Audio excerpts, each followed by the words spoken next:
stopping our My recording. request for the intro is that you start with the. Sakit. Oh my god! I knocked my phone on the ground. This is going great. This is.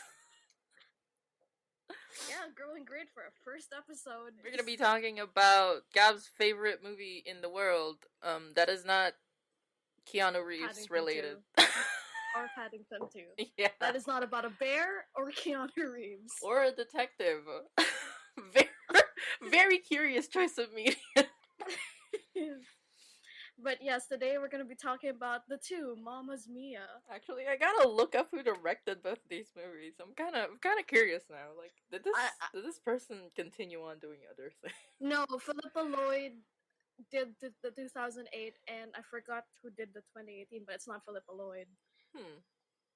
And I hate that I know that off the top of my head. I'm not even looking up anything. It's just Philippa Lloyd, written by Catherine Parker. Sorry, Johnson. yes, Ol Parker did the second one, and Ol Parker did Imagine Me and You, which is an iconic sapphic rom-com. Huh.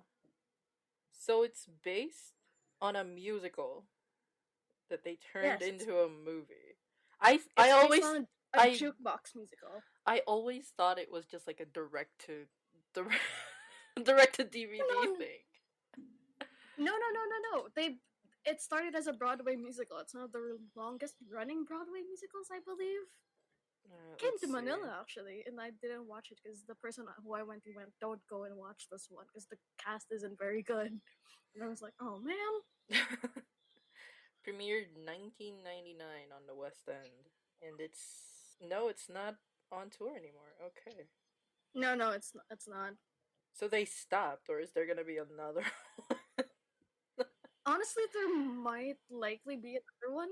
There's a Chinese production of Mamma Mia. I'm pretty sure Mamma Mia has been translated in a lot of languages. Like, if you think about it, Mamma Mia is such a Anglo-European thing. I'm not surprised about that. I'm more surprised about the Chinese one. Hey, Chinese people like ABBA. Protestants hate ABBA. Oh my god, Dairy Girls. Oh, the final season of Dairy Girls. We're really in it now. Oh, man. Mamma Mia has been played in more than 50 countries and 6 continents. That's because it's good. Over 65 million people have seen the show worldwide, and somehow it has turned into a cult classic that's very much straights for gays, allegedly. Yes. Like, I don't know how to say this, but Mamma Mia is a movie about straight people that's for gay people. It makes sense. It's straight camp. It's very camp, and that's why it's great. I don't know how they managed to be straight camp. Maybe it's because you've got, people who commit, and they're also filmed it very drunk. The European dandiness with actual dandiness, because these days, European things tend to be a lot more depressing. I mean, yeah, that's true. I was about to bring up the movie with Mads Mikkelsen. I forgot what it's called. The one where he's dancing while having a drink. The Rihanna music video. No, not the bitch better have my money. The only thing I know about Mads Mikkelsen is that Hideo Kojima is obsessed with him, and that he was in a Rihanna music video once. And he's in Hannibal, SJ. I don't care about Hannibal. Oh my god. I'm homophobic, actually. What is the name of the movie? Now it's bothering me. Bother Gab at some other time. Now you have to talk about why people are so obsessed with Mamma Mia. What the fuck is it about? Okay, so Mamma Mia is a jukebox musical, which means the songs existed before the movie and the musical happened. And they're by the Swedish pop band ABBA. And if you don't know what ABBA is, you've probably never been to a single party in your life. I don't know. Without fail, every single party I've been to has played at least one ABBA song. And it's usually Dancing Queen. I think that's just like the Filipino obsession with the jukebox musical. Oh yeah. If you didn't know, we're Filipino. If you didn't know. Listen. Sometimes people will randomly speak in Tagalog, and I wouldn't know until they started speaking in Tagalog. So I'm gonna get it out here in the first episode. Okay, that's fair. Like, a bunch of people in my videos have been like, I never knew you were Filipino. See? What the See? Okay. It's on every single thing. Like, if you click on anything from my socials, you will know. Like, that's the first thing you will know, apart from my pronouns. Plot follows a young bride-to-be who invites 3 men to her upcoming wedding, with the possibility that any one of them could be her father. That's it. That's Mama. I like how That's you Mama pulled Mia up 1. Wikipedia for Okay, I'm trying to be precise. the way that Actually, if you ask me, I opened Wikipedia on my phone just to see who directed this, and I was like, huh. Wait. I was reading the exact same. listen, if you want me to summarize Mamma Mia, it will just end up being like a 10-minute thing of me going, and then this happens, and then this happens. I'm trying to be concise. We'll talk about the plot later.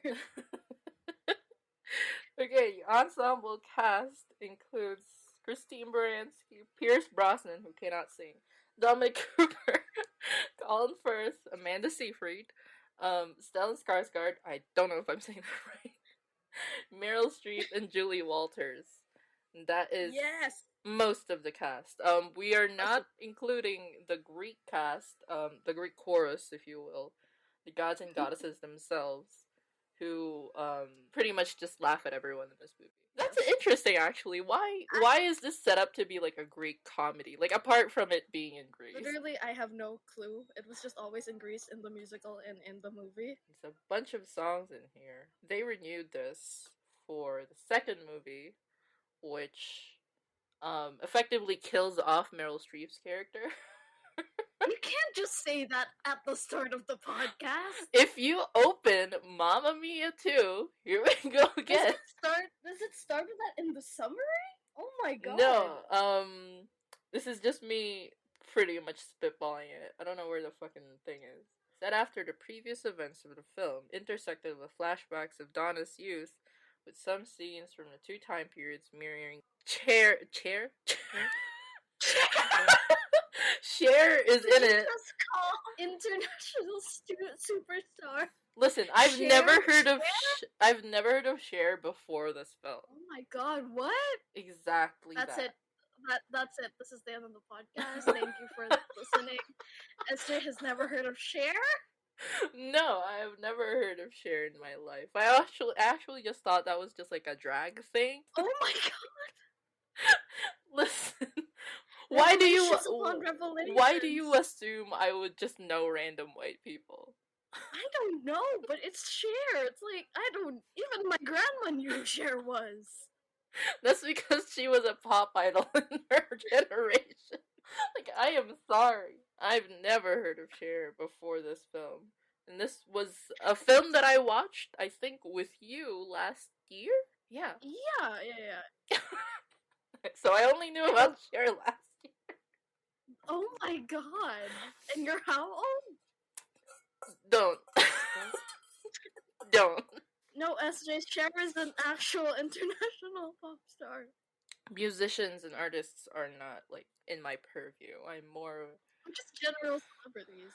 I'm more in the realm of actors, even though I have shit face recognition. Oh, Mamma Mia, promoted as Mamma Mia the movie. Oh, I never saw that. I feel like that should be in one of those, like, the Mandela effect. Oh my god. Mandela effect challenges. Videos. Yeah. Is it Mamma Mia or Mamma Mia the movie? It's Mamma Mia the movie, because I remember we had the DVD and it said Mamma Mia the movie based on the smash hit musical. Is it Mamma Mia 2, Here We Go Again, or Mamma Mia, Here We Go Again? Mamma Mia, Here We Go Again. I like how you're quizzing me now. No, I'm not quizzing you. I feel like that really should be in a Mandela effect thing. So why Mamma Mia, Gab? Well, I'm gonna start by saying Mamma Mia holds like a big thing in my family. Basically, my grandma and my Lola both love ABBA. And when I was about 7 or 8, because it was 2008, I would have been 7. And I remember my mom and my grandma sat me down and were like, "You're gonna watch Mamma Mia," because the songs of ABBA are good. So that was my first experience with Mamma Mia. I remember as a kid going, oh, this is fun. Like, I liked High School Musical, and I was like, this is a fun musical, but I didn't have, like, any strong feelings, but I could recognize it because it was just always on in my household. Like, in the back while we're washing dishes, someone goes, oh, let's just put on Mamma Mia. And then as I grew older, I just enjoyed Mamma Mia so much. It was like a comfort thing with my mom. We would just be like, hey, let's put on Mamma Mia. Like, we're not doing anything. Let's just enjoy some ABBA songs. My grandma related a lot to Mamma Mia because she raised my mom basically on her own. So that's another thing that makes Mamma Mia significant for me is that personal connection with my own relationship with my grandma and my mom. So what I'm What hearing about is Mamma Mia 3 is gonna be about Gab. Actually, yeah, no, I'm announcing no, I'm joking. I can't sing. I would be worse than Pierce Brosnan. Hey, if they could fix Pierce Brosnan. What about you, Esther? What's your experience with Mamma Mia? Well, it's entirely fit into the fact that I just do not know white media offhand. So it's like one of those movies where if I say I've never watched it in my life, people are gonna be like, You've you've never watched Mamma Mia? And that people are me. Yeah. Basically. No, listen, I only watched Mamma Mia because my friends are into it. So it's like nothing personal in there. I did watch the second movie first. Which is strange because that was the only one that's on Netflix at one point, and I was like, huh? It was gotta get the full experience. It was the only one on Netflix, and they were about to remove it. So I was like, oh no, I gotta watch it right now. And my sister was like, what the fuck are you watching? It's like, Mamma Mia. It's Mamma Mia. He's like, why is it so dumb? It's supposed to be. It's so dumb, but that's what makes it good. Sometimes you just, I'm all for intellectual movies, but sometimes you don't want to watch Inception at 1 in the morning. Inception isn't even that good of a movie. Oh my god. I'm not gonna lie. I feel like, considering all of the, what's the word I'm looking for? The comparisons to it? It's basically a knockoff Paprika. Okay, so back to Mamma Mia. Sometimes intellectualism is not actually that great, because sometimes it's stolen. But also, and sometimes you should enjoy Mamma Mia and shut up. So like, I have other experiences of Mamma Mia because I remember, especially when I was a teenager, I was like, "Oh, Mamma Mia is one of my favorite movies," and I always got the response of, "Why? It's so dumb," and I'm like, "No, but no, listen, it's not. Listen, no. Honestly, I would tell people, and they'd be like, "It's so stupid. It's for girls, quote unquote girls. It's so stupid. It's so dumb. The plot doesn't make any sense." I'm like, it's a musical. I don't know about. I mean, like, if you think about it, the plot to Mamma Mia is actually. I mean, apart from it being a simple plot. Yeah, apart from it being like heartfelt, it is actually a really good story. Okay, and now this is where we get into like the things about Mamma Mia, which is that it's a story about motherhood and relating to your daughter and family first and foremost. It's not about the romance. It's not. Like, the three dads, yes, they're a big part of the story. But ultimately, if you watch the movie, it's about the story of a mother trying to connect with her daughter when she feels like her daughter is growing up and leaving her behind. And her daughter just wants to find a family without realizing that she has a family and her mother. And it pisses me off because people are like, oh, it's about the romance. When people adapt it into like fan fiction or talk about it, they're like, it's about the three dads. I'm like, no! How in a film filled with women, directed by a woman, written by a woman, do you make it about the three men? How? I honestly have no idea how they came to that conclusion. I mean, despite the fact that it is very much about the mother and daughter relationship going on, it is still a very compelling plot of, like, she's trying to figure out who her dad is, and like even she doesn't know why she's trying to figure it out. Yeah, she doesn't realize. At first, it's like she's like, I just wanted them to come to my wedding. Because if I see them, maybe I'll know on site. And then she sees all three of them, and she's like, "Oh my She's god! like, oh no, Oh I was no! wrong. I have no idea what I'm doing right now." And It's like, oh, I might have fucked up. yeah, and then the film pretty much just starts going into how, the fact that she doesn't know what she's doing and still won't ask her mom. And her mom, like, keeps misunderstanding Yeah. why she's doing these things. And then there's her fiance, husband to be thing. I don't I don't even know how to like address him. No, and like here's the thing: the way I would see like Mamma Mia is it's just a movie about this girl realizing that the stereotypes which have somehow still permeated this Greek island that they're far away on probably just don't fucking matter.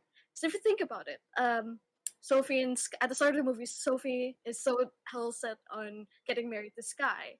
Mm-hmm. She's like, "We're getting married," and Sky's the one who's like, "I don't want to really get married. I just want to have like a quick ceremony and then we can go."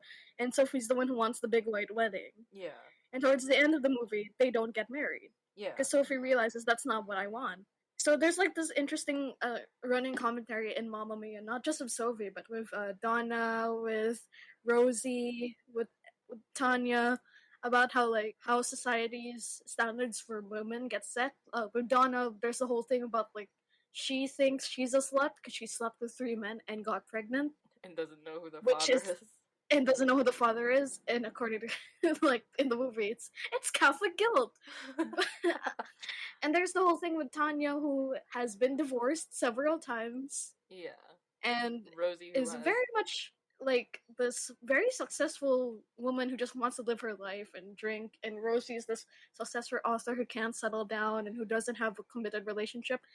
And the island in a way is kind of like the escape, but even when they escape, they can't really escape the societal ideals of a woman should settle down, a woman should get married, a woman shouldn't sleep with more than one man, and all of that, which I think is really interesting. And I don't think other people have pointed that out.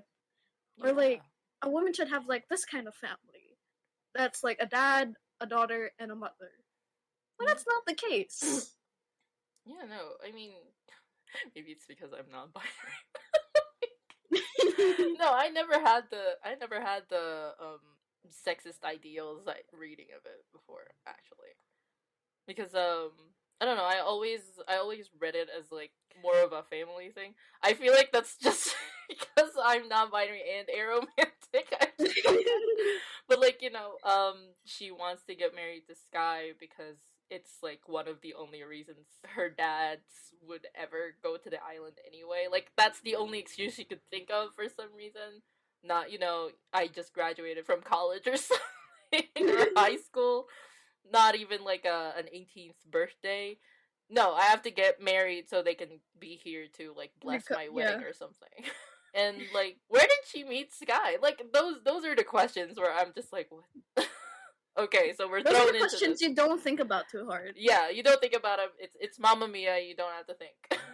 Just listen to ABBA and have fun.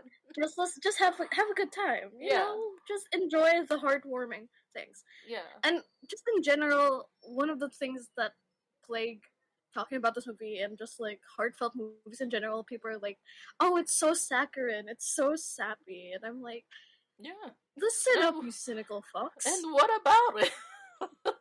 What is your problem? Some people want to watch happy things. Some people don't want to. So saccharine. Like, well, it's a musical with ABBA songs.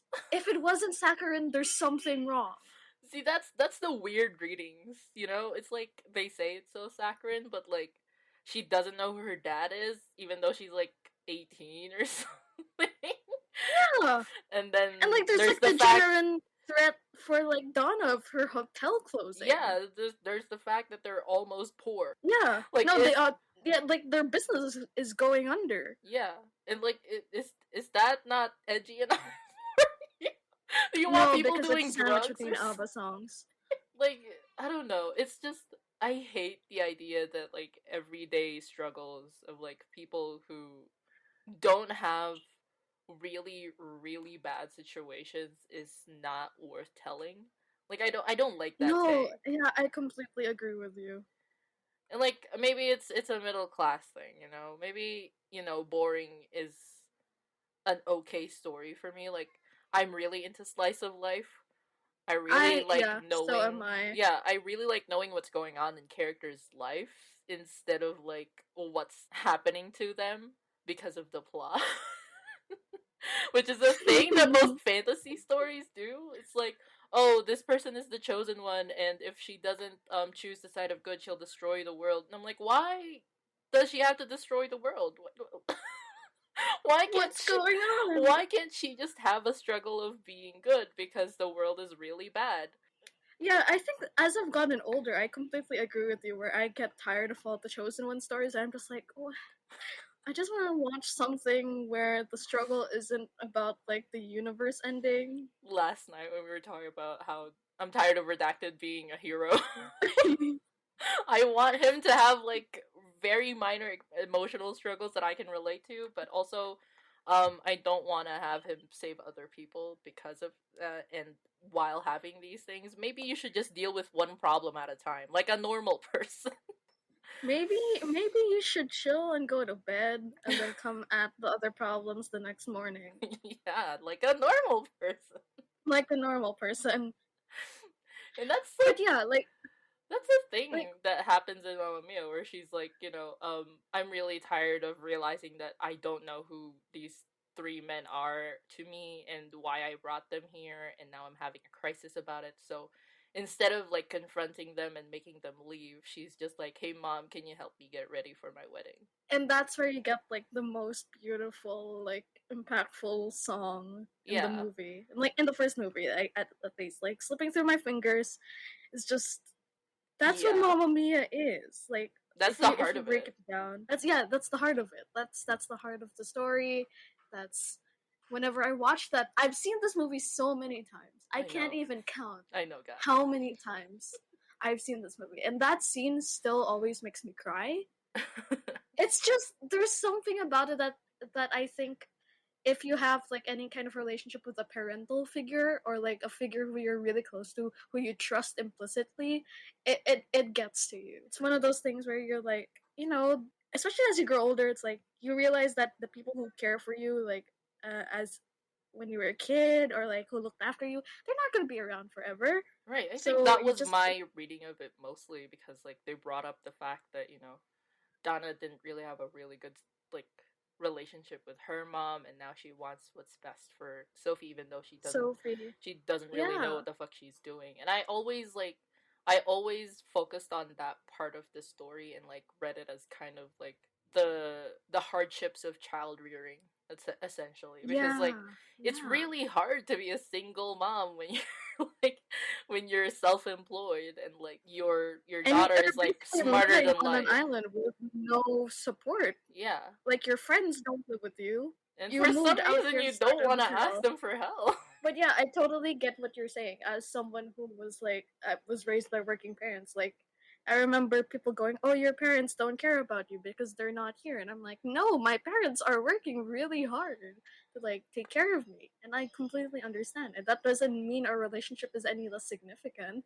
Yeah. It just means that it's not like your typical family dynamic, and that's fine. And you shouldn't like. I remember as a kid, there was this one time when I was waiting for my mom, and one of my batchmates' mothers was being so condescending about my mother being like a working mom. She's like, "Oh, poor Gab, you're not here for her when she's doing the thing," and I was like, I don't understand the condescension to that. So that's another part that always resonated with me. A lot of things about Mamma Mia resonate with my life.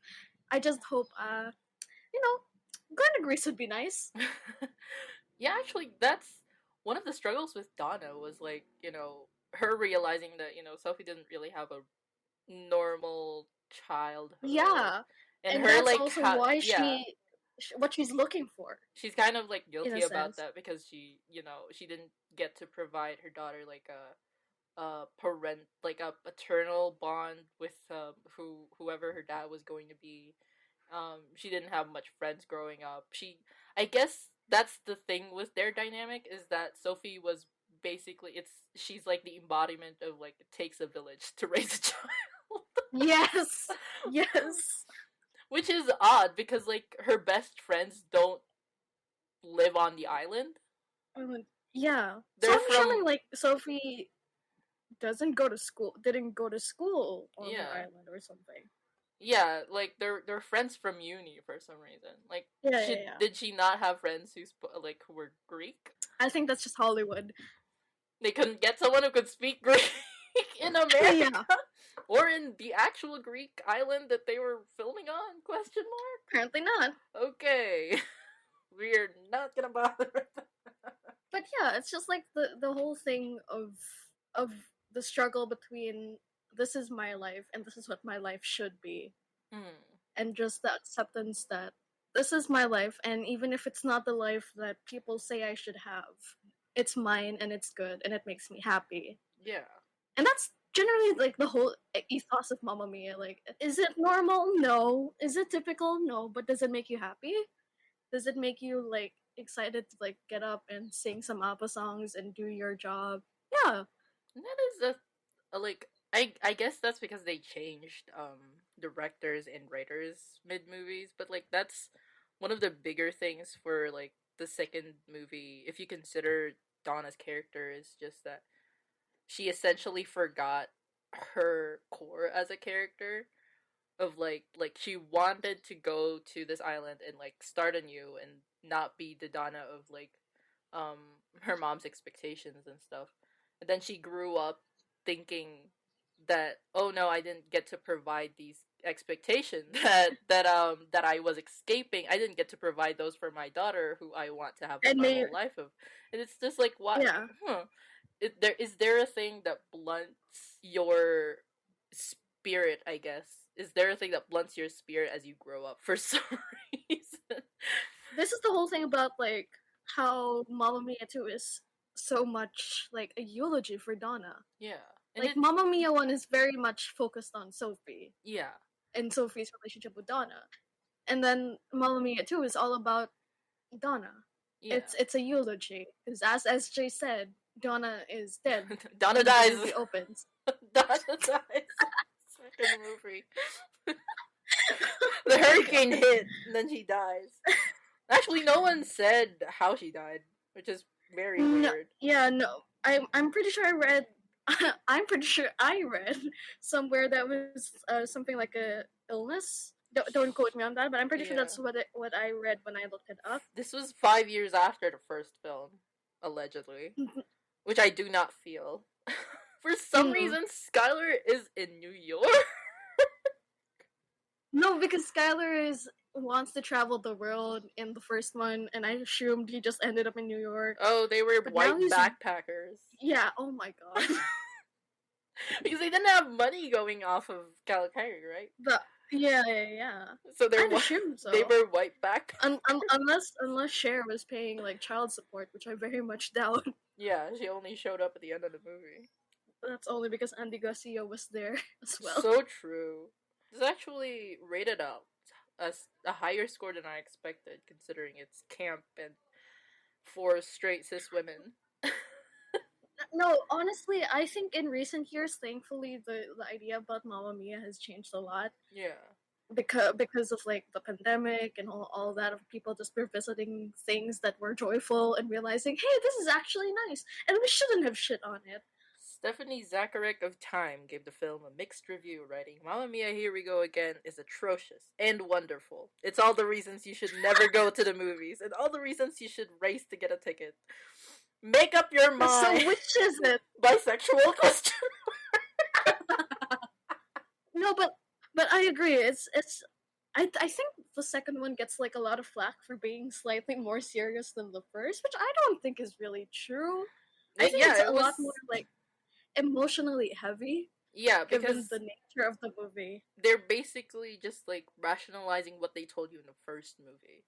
Which is like it was always present. The idea of her raising a child by herself as a teen ish, like straight out of college. That's technically teen-ish, but like, you know, it's always been there. But like no one wanted to analyze that because they were there for the ABBA. So. Yeah, and just like the reality of seeing that and like seeing this person who had like a lot of dreams about her life. It was And also just actually it was actually if a you think lot more about a lot more sex positive than the first movie. oh yeah, because you have like you have the whole thing and it's really sweet because the scene with Harry, it's Harry who initiates the thing Yeah. in a respectful way. And Gay she doesn't King. like judge him. She just thinks he's joking at first and she's like, "Oh, okay. Well, if you wanna." No, that's the guy who lives in expectation. Like Oh. like he's like in college and he's just like, I should marry this person because I slept with them or something. He's like, I think this is the only woman I've ever had feelings for, and maybe there's a reason, Harry. Donna non-beanie question mark? Honestly, she could be. Non-beanie? Lily James is like confirmed that she's like, oh my god, yeah, no, I totally get where people are coming from when they say Donna's bisexual, and I'm like, thank you, Queen. I mean, like she didn't change the fucking pronouns in When I Kissed the Teacher. They didn't really do a great job at saying that this is a flashback. Oh yeah, no, Sophie does say like, "Don't worry, my mom was late to everything," and then it cuts to the flashback, and that's the first flashback. I think it's meant to take you and go, "Oh, okay." Oh, okay, we are just going along with this, I guess. Lily James is so good as Donna, like young Donna. I will not accept any slander. Is there a chance that this could just be the fact that you have a big fat crush on Lily James? No, but the thing is, that big fat crush was brought on by Mamma Mia too. Okay. Like, I loved her in Cinderella, but I didn't have like a giant crush on her. And then Mamma Mia 2 came, and I was like, I understand why 3 different men, one of whom is gay. one of whom is gay. I understand. This makes sense. And just in general, like, when you see her like relationships with all the 3 dudes, it's just like, I understand why they would still come back to the island even though they had like abrupt ends with Donna. I'm like, yeah, I would too. I honestly really would. The plot holes of like, wow, she aged really poorly. Hey, no, Meryl Streep is still pretty. I know, but it's just really funny. It's like, wow, the difference between the years that have passed, very big. Listen, Mm-mm. it's fine. We're not thinking about it too much. It's Mamma Mia. That's the excuse for everything. Yes, it is. But okay, so SJ, you said you prefer the first one. Yes. I can't choose, but if you look on my letterbox, the second one is in my favorites. But I personally cannot choose. But I think it's important to talk about how like it's very much reminiscent of a Filipino funeral. Because I remember my grandma was talking about going to a funeral in the States. Ayun yung vibe ng Mamma Mia. Mano po. No, honestly, like, because I remember my grandma was telling me once about going to a funeral in the States, and it's always like very somber, it's very proper, everyone's really nice. But when you get to like Donna's, you assume like funeral or I guess funeral after party because we don't see the funeral. Yeah.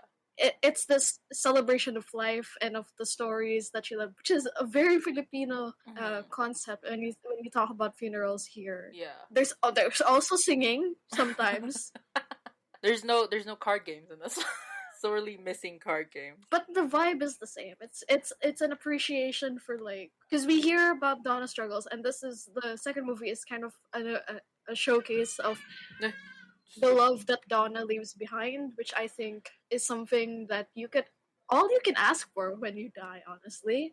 Like, shit, if I died and everyone was like, hey, let's play some ABBA songs. Gab comes back to life, actually. That's what happens. If you play ABBA songs at Gab's funeral, Gab will come back to life. Gab will come back to life to scream the chorus of Super Trooper, and then I'll die again. There were some good parts in the second movie. I feel like the jokes were definitely really like they really hit. Like Be Still My Beating Vagina is still like the Be best. Still My Beating Vagina. Still the best joke of all time. And the music with like the gentle Spanish guitar as Andy Garcia just steps out of the Jeep and you just see him take off his hat and Tanya you just gets hear, it. Be Still My Beating Vagina. Tanya gets it. So true, Tanya. She understands. And then the end where she meets his brother and she's like, oh my god, I hope his wife is dead. Oh my god. We love to see it, honestly. There is no Tanya shaming in this chat. No, none at all. We love her. All three of the Dynamos, we love and support them equally. I also really like about the second movie that it's realistic that Bill and Rosie didn't stay together that long. Yeah. That's because Bill is also bisexual. Yes. The running theory from the first movie is that Bill and Harry actually slept together. That's why Harry wakes up on the boat. Yes.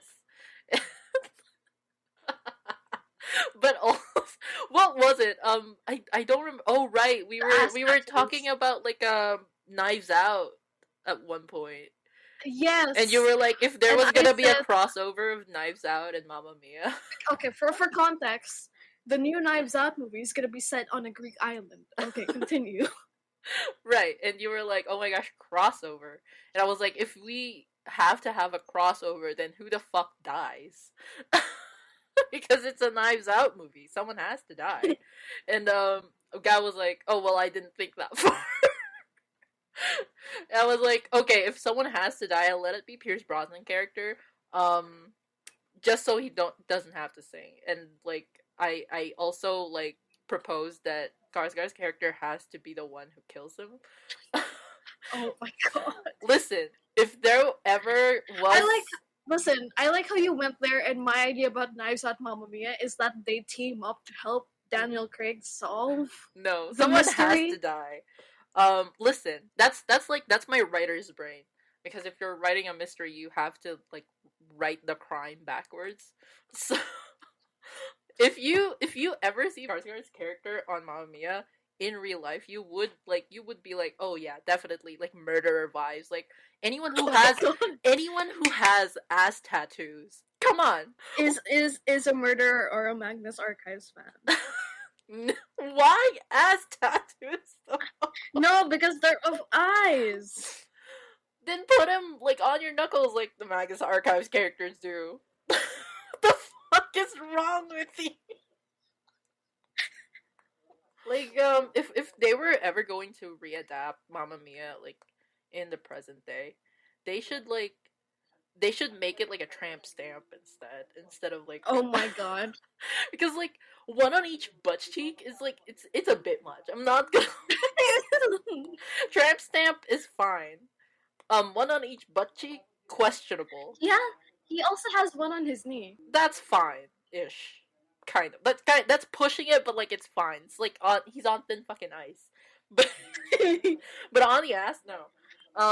You asked earlier what was my favorite. Yeah, what was your favorite? Of you can do Mamma Mia 1 and Mamma, or like separately or together. You can choose. I guess for part 1 it would be the Mamma Mia part, like when she's like on the roof of the goat house. Oh my god, yeah. Iconic number. The part where they don't cut even though she gets scared by the goat. Yeah. Iconic number. Honestly, I feel like there are a lot of these moments in the movie that the camera just keeps rolling. Yeah. For part 2, was it where they come in with like the boats? Oh, that's Dancing Queen. Yeah. The one with like Harry and Bill doing the Titanic pose. Yeah. Literally live slug reaction, that part. People who aren't on Tumblr, I'm so sorry. Literally live slug reaction. That's me with those two. Like every time those two are like on screen together and like alone with each other, it's just live slug reaction, but like it's live SJ reaction. So actually, in Mamma Mia 3, Bill and Harry end up together. That's the ending. Oh my god. Yeah, it's I'm trying to find a new suitor, but instead I found it with my co-dad. That's the word. My co-dad. It would work. Sophie would still have 3 dads. Yeah. Two The of them are dads are dating each actually in other. love now. Two of them are dating each other. Pierce Brosnan is dead. We're on Knives Out. He's not dead. We're on Knives In Out. this non-Knives Out crossover, he's not dead. On a Kingsman crossover, would Harry? The fact that I stumbled on, would he still have the taxidermy dog in his bathroom? No. It would still work though if Taron Egerton, if he sings an ABBA song, it would be like we'd make it. Don't do that. Don't, please. He's so good in Rocket. That's another thing. Rocket Man is so good and deserves more appreciation more than Bohemian Rhapsody does, and I will die on this hill. That's because Rami Malek. And also Queen. But look, like, I get it. I haven't watched either though. It's I've watched Rocket Man more times than I've seen Bohemian Rhapsody. I saw Bohemian Rhapsody maybe twice, and I was like, I don't want to watch this again. I watched maybe like not even the movie. I just watched like an Elton John concert, and then suddenly Taron Egerton was on stage. Oh yeah, because like he and Elton John are buds now. Yeah, which is sweet. That's so my hot take. We actually have got 3 potential pitches for Mamma Mia 3. And one of them is Knives Out crossover, where Pierce Brosnan dies. The next one would be Harry trying to look for a husband, boyfriend. Yes. No, that's the movie should just be everyone trying to set Harry up with a husband. See, Knives Out crossover and that concept actually do not, like, they don't need to be 2 separate concepts. Oh my god! See, that's the thing.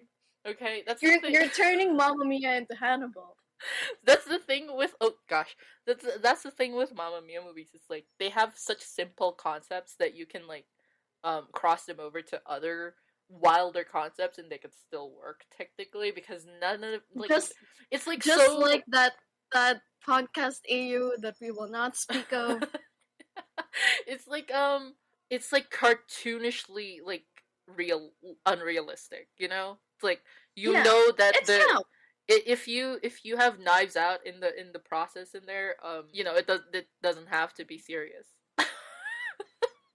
If Pierce Brosnan dies, it doesn't have to be serious. Daniel Craig will just take his place from now on. Can he sing? Question mark. Pretty sure he can. That's also what they said about Pierce Brosnan.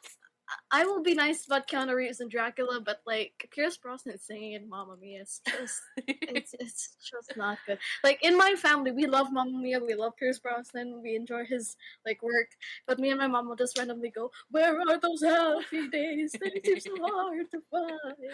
If we cross over Knives Out and our original Mamma Mia 3 concept, we can possibly cross over the Kingsman AU.